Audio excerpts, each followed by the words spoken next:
Doug Lennick, welcome to Listening with Leaders. You are the co-founder. Yeah, you're the co-founder and CEO of Think to Perform, which can be found at think2perform.com. And that's a two, numeral two. Not yes, it's the number two. The word think, the number two, the word perform. Excellent. Well, we basically think it helps to think to perform. That's probably a pretty good idea. Tell us a little bit about your backstory, a little bit about your background, and we'll get into it. Well, my background, I started my career. I'm, as of this date, I am 71 years old, and I'm kind of from that era. Of course, I grew up, I was born in 1952, so I grew up in the 60s, a lot going on in the 60s, as everybody knows from history, people being assassinated all the time, the war going on and so on. And I entered my college life uncertain about what would happen with my draft status. Eventually, the draft ended just before I would have been drafted. That was the summer between my sophomore and junior year when I was prepared to enter the military. I wasn't joining, but I would have accepted as a draftee, or it wasn't acceptable in my family to not do that.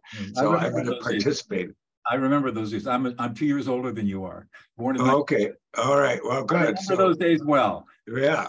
Well, then you remember when it ended, and Johnny Nash did his song, I Can See Clearly Now. Right. And that rang true for me. I could see more clearly now that I know I'm not going into the military, I can start doing some other things. So I'm kind of an entrepreneurial hippie from that era. And so I started company. I started a telesales business. I got into the financial services industry my senior year in college. I was supposed to be an accountant, and I left school to start my career as a financial advisor, essentially with a quarter to go in my degree. So I was a quarter short of a degree in accounting. I will say, though, Doug, in my defense, I did eventually graduate, not with an accounting degree, but at age 57, I did get my undergraduate degree post my executive career. So I am now fully qualified to do what I was paid to do. I now have a degree that says I'm qualified. Wow. Okay. Well, it only took you 57 years to get there, right? Well, I thought it was a 40-year degree. And that I was finishing a year early. But it was a 4-year degree, and I was 35 years late. There you go. There you go. That's it. That's the backstory. But I started with IDS. IDS got acquired by American Express. I had the good fortune of being involved in that the process when American Express was examining us, kind of the due diligence of it all. And so I was fortunate. I was one of the people in our field organization. I was a district manager at that time. That was in 1982. I started my training in the fall of 1973. I became what was called a registered rep in 1974. And then this acquisition stuff started up in the early 1980s. And so that's when I got to meet all the executives at the time. And it was later, I got to read about some of the stories, some of the meetings that I was in various books written about the company. So, but I was just this young guy, didn't know anything, undereducated. I was very fortunate and had a great opportunity, and American Express bought the company. Ultimately, I was able to move forward in field leadership positions and kind of even ended up running the retail distribution business for what became American Express Financial Advisors. So that was a really great opportunity, and I learned a lot, and I hope I made a difference. I think I did.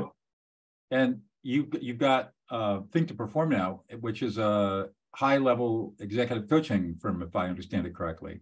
Well, yes, we do executive coaching, we do business strategy. We're basically a performance enhancement organization. And I'm a very vision, mission, values kind of guy. So our vision, and everybody who works here, for obvious reasons, kind of buys into it. So not everybody buys into the vision in the world, but not everybody works here. But everybody that works here buys into this vision. And our vision is to enhance the world through improving the decision-making and performance of the individuals and organizations we touch.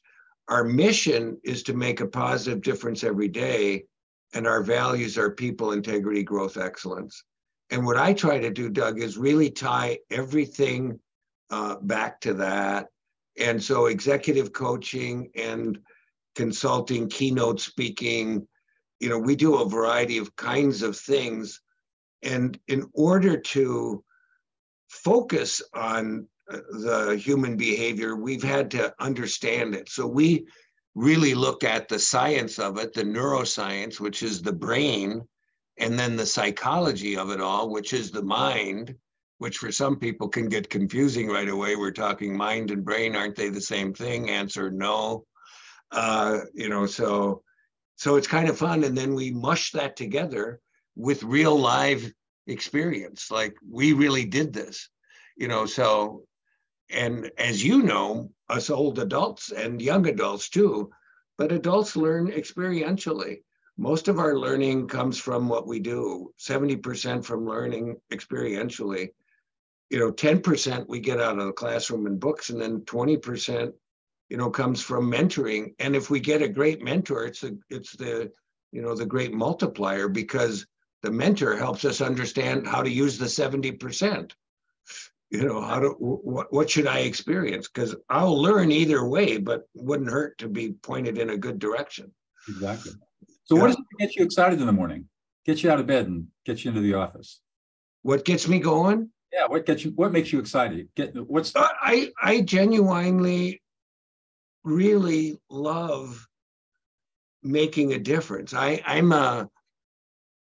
Personally, I have had the good fortune of spending time with Richard Leider. And Richard Leider wrote the foreword to our book, Don't Wait for Someone Else to Fix It.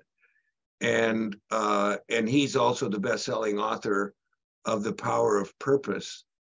And with his help, when I was in my 20s, so we're talking a long ago, with his help, I authored a purpose statement which has lasted.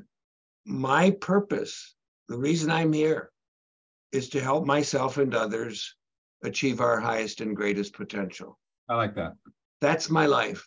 And so I live on purpose. I try, so that's my story. That makes a huge difference. My purpose is to serve others. Yeah, same concept. Right. And I do that, at a variety of different levels, whether I'm working in maximum security prisons, training murderers to be peacemakers, or at the Congressional Budget Office, training senior analysts how to de-escalate members of Congress. Yeah. It is all about helping others.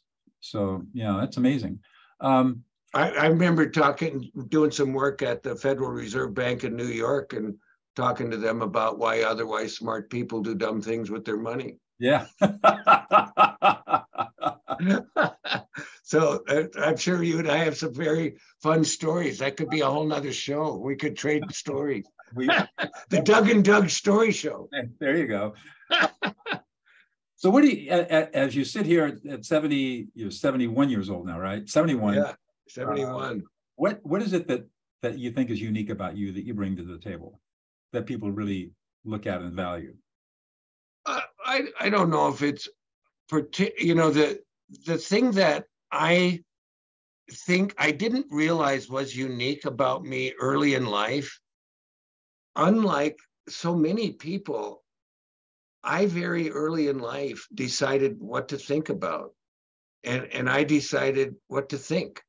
And I discovered early in my leadership career that most people don't. I'll share with you an example. So I'm this young district manager in the company, at that time, IDS, Investors Diversified Services, which changed its name to IDS Financial Services, et cetera. ultimately became American Express financial advisors. But IDS Financial Services, when we looked at us as a company, and what's the point I want to make about it, is I found out early on that most people, as a leader, I had a meeting and I was asking everybody on your way to the meeting, because we would start the week, I would kind of wave the checkered flag and my group would start the week with a district meeting at 8:15 sharp. And there were various reasons I wanted it to start at 8:15 sharp. And we started at 8:15 sharp. Not everybody was in their chair, but we didn't wait for this. Yeah, but we started. And we did fun things with that. But one day I asked everybody, on your way to the meeting today, what did you think about? And, and I didn't have a huge group at the time. I'm going to say maybe a dozen people. And only one person could remember. I said, what? And I realized most people don't decide what to think. So the best advice I can give people, and it's almost unfair. It is. It's totally free, but it's your most useful asset. And possibly because it's free, you don't value it. But you have this free asset, your mind, which operates within your brain. And you get to decide what you want your brain to think about. Your mind gets to decide. And when you decide what to think, it physically changes your brain. And if you do it on purpose, that's called self-directed neuroplasticity. Isn't that cool? Right. Right. And as an old dog, you can learn new tricks. Absolutely. They now know guys in our 70s, like yourself and me, can keep learning. And I am so excited. Oh, my new mantra, I am really big on there is no end to better. I can't wait to get older, not to be older, but to enjoy getting older. I absolutely agree. I tell people, stop learning, start dying. Yeah. I mean, and don't worry, you'll die successfully. I listened to there's this tape that my wife gave me a week before my mother died as a result of a car accident in 1996. The tape was by an exiled Buddhist monk from Tibet, Sogyal Rinpoche. It's called Living Well, Dying Well. Yeah. And he basically says, if you live well, you'll be able to die well. But he says, when it comes to dying, don't worry about it. You will die successfully. He said, even the people who hang on, they die successfully too. That's so right. The question isn't, will you die? The question is, what will be your state of mind as you die? Right, right. And I hope mine is going to be welcoming to whatever's next. Yeah, no, I agree. I mean, I feel like if you live a life of service and you're hold a beginner's mind all the time, so you're always learning, and you're never afraid of taking risks and new challenges that are appropriate, then you're going to live a good life. And so stuff I've lived that, and I have been very happy with the outcome. Yeah, I mean, you feel all right about oneself. On the wall behind me that you can see, there's a painting, a print of a Goya print, and it's up on a prenda, and it was, and it's basically saying, and yet I'm still learning. And on my my father's gravestone, he was cremated, buried next to my mother, who was not cremated. But he had me put the words. He said, Doug, if I predecease you, I would like you to have on my gravestone the words, and yet I am still learning. And so that's what's on his gravestone. Yeah. And so to me, I figure, there's no end to better. Progress, not perfection. All I have to do every day is progress, and there's no end to better. So I don't have to worry about, am I going to hit the wall? There is no wall. There is no wall. As Carol Dweck says, we keep a growth mindset at all times. Yeah, we just keep growing.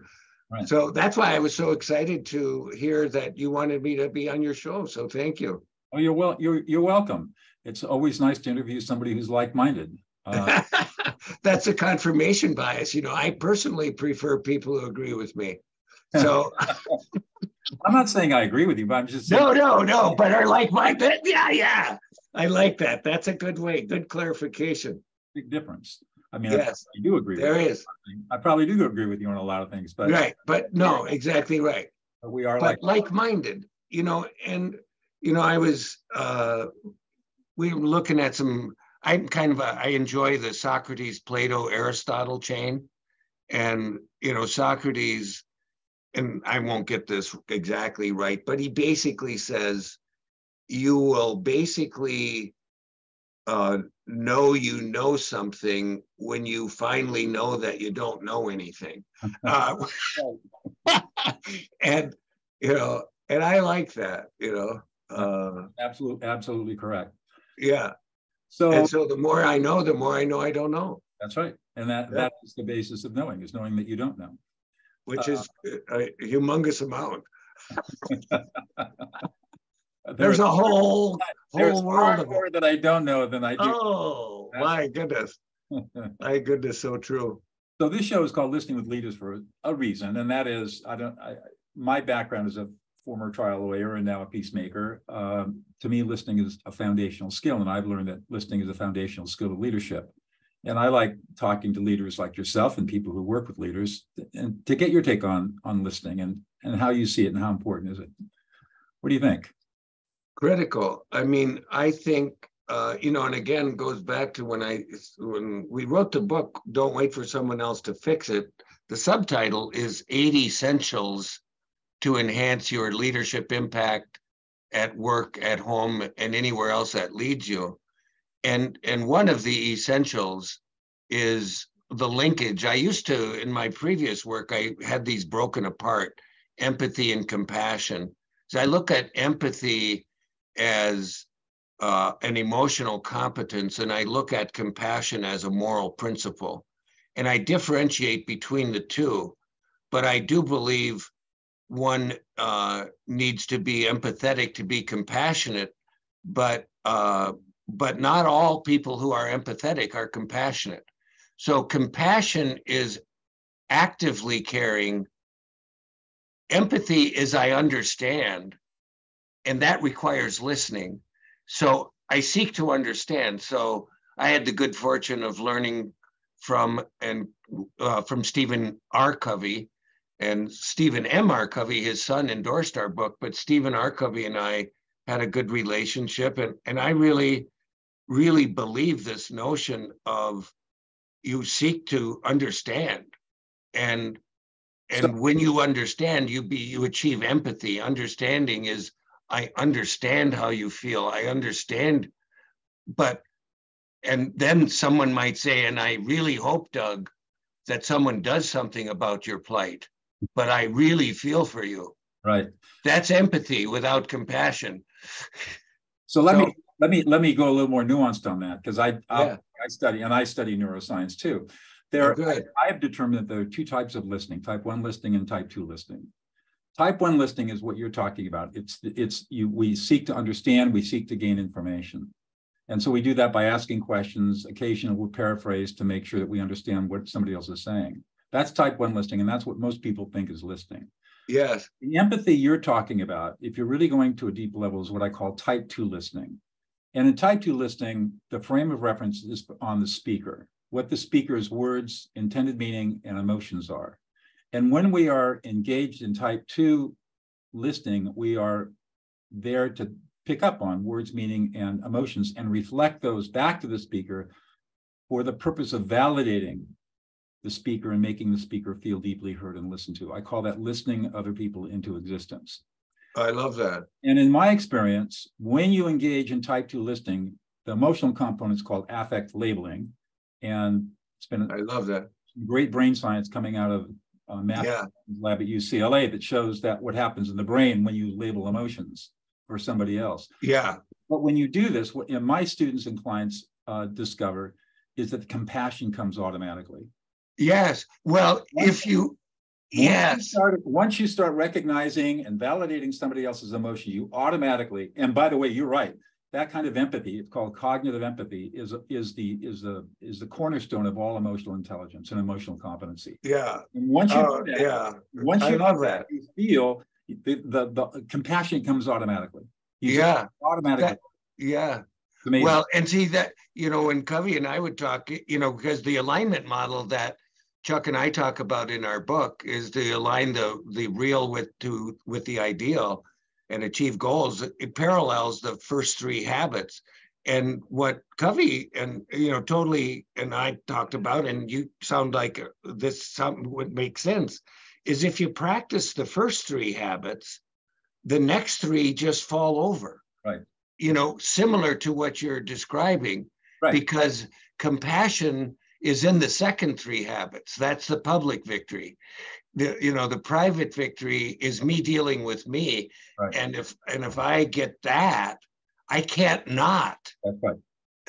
That's right. Yeah, I love your insight on that. Right. Thank you for sharing that. You're welcome. And that is the secret. And when we talk about, for example, emotional competency, which is emotional self-awareness, self-regulation, and empathy, what I've learned is that when I can teach people cognitive empathy, teach them how to affect label, for example, they automatically develop emotional self-awareness and emotional self-regulation. Their emotional intelligence just naturally grows by investing in this type 2 listening skill. It's phenomenal to observe. It really is. If you really are trying to understand, and what a lot of people do, as I'm sure, I'll ask you, have you experienced, like I have, that it seems that a lot of people are listening to rebut? They're listening to catch you. That now this, don't take no offense, but I take that to be the little lawyer in us. That's right. Where you didn't dot the I right, you didn't cross the T right. I gotcha. So we listen to gotcha. I gotcha now. And that's not what you and I are talking about. We're talking about actually, no kidding, listen to understand. That's correct.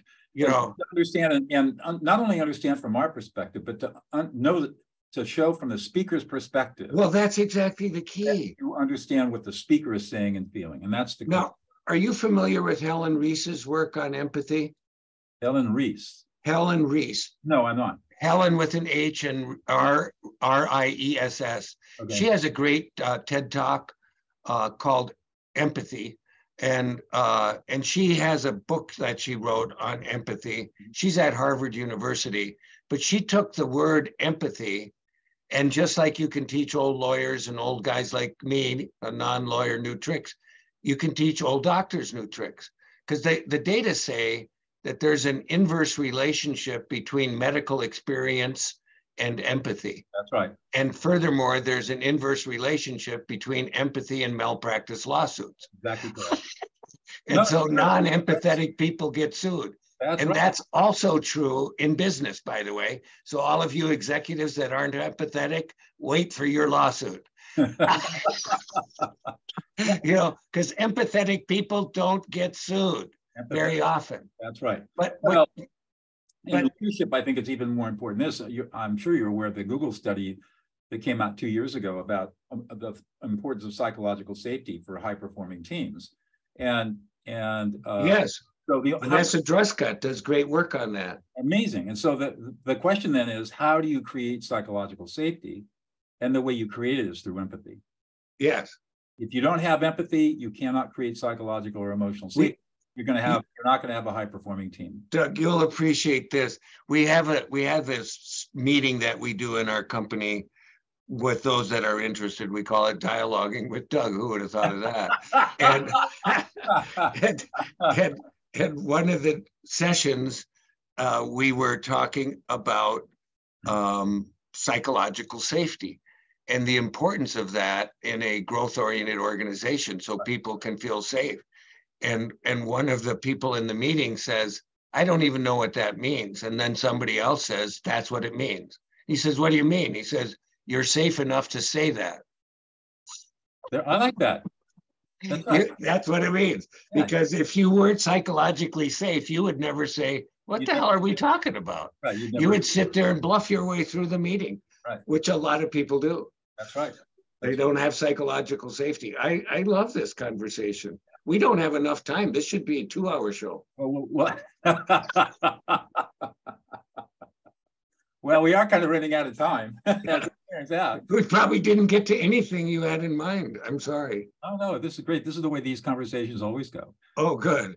I didn't want to disappoint right away. No. I have kind of a vague outline in my head of what I want to talk about, but I'm really more interested in exploring, just as we've been doing, kind of what your thinking is and how you see things. And because that to me is what's really interesting. I care less about stuff, Well, and the other thing, since we're talking about emotions and deciding what to think, I would say this to our viewers and listeners is the beautiful thing is understanding. Once I get really good at deciding what to think, I will realize how I can change my emotions from the inside out.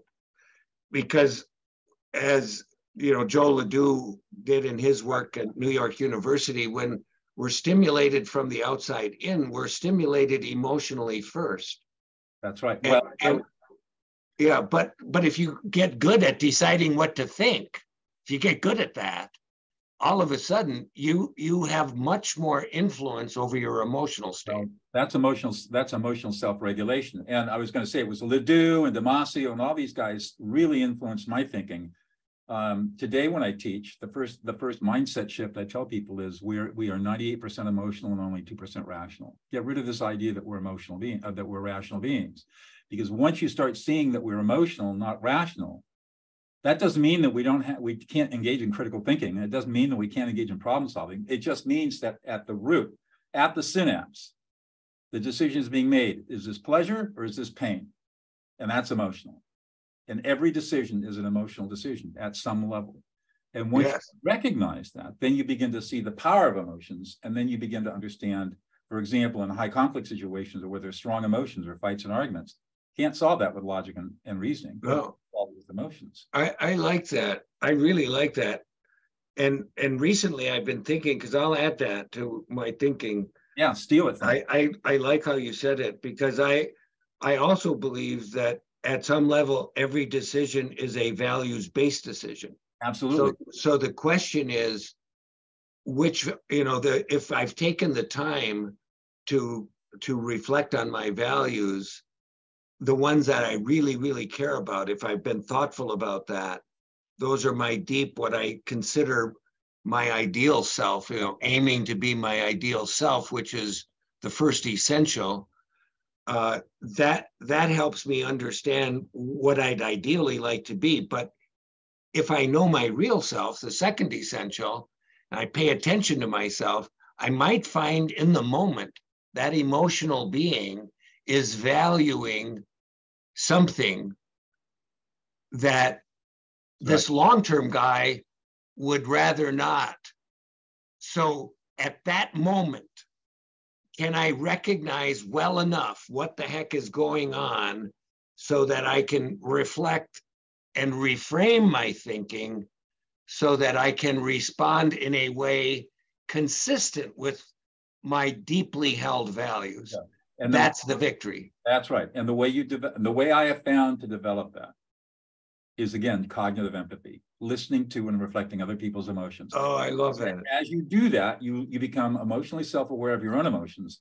And then, to your point, you start becoming aware of when you're feeling emotions and how those emotions are going to affect your decision-making. I teach a course at Pepperdine Law called Decision-Making Under Stress and Conflict.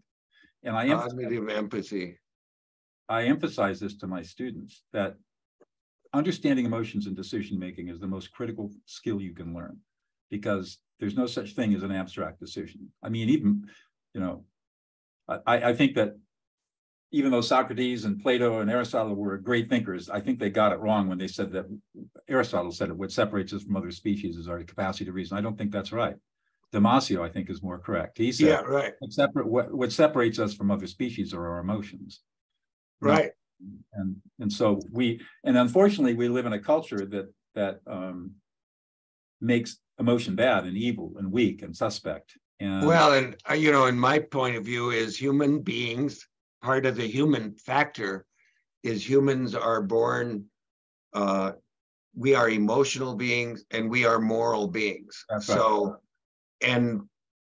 and I personally think, and I'd be interested in your point of view on this, Doug, but I believe with the rise of the application of artificial intelligence and the pervasiveness of that, soon to be followed really soon by quantum, and quantum is going to leapfrog. If people think AI is fast, wait till they see quantum. That's going to be blow them away fast. Well, but I believe human intelligence has to be better at what Dan Heath would say, solving the problem upstream. We've got to inform this AI and quantum with some collective human awareness so that the world that we live in is not just built for 2 or 3 people.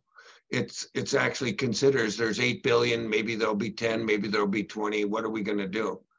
Yeah, and so I think that's going to be the major limitation of AI. That is that there's no way to computationally create emotions. Right. At least not yet. And not yet. Maybe quantum computing will have the power to do that, but the human brain is still a pretty marvelous device. Yes, it's remarkable. And it's a blessing, and we have to treat it as such. That's right. And so I am on a crusade to raise the human intelligence, and I hope everybody chooses to think to perform. So, and please buy my book too. For those of you, Chuck Walkendorfer, my co-author, would like you to buy the book. Okay. My publisher, everybody. You're making a lot of money off of royalties, right? You know what? You and I both know the deal on that. I will say, right? I'm doing okay on my 4th book. I did okay on moral intelligence. Moral intelligence is, we've been fortunate. It's been published in 13 languages.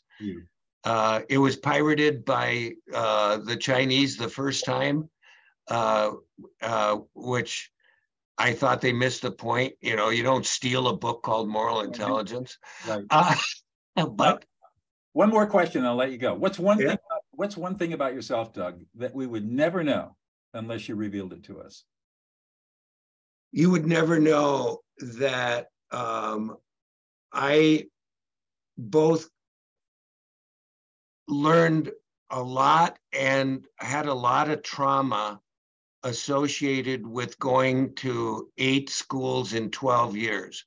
My family was not well-to-do. And I don't even know if there was, I think there was something called kindergarten for people. I started in the 1st grade. Wow.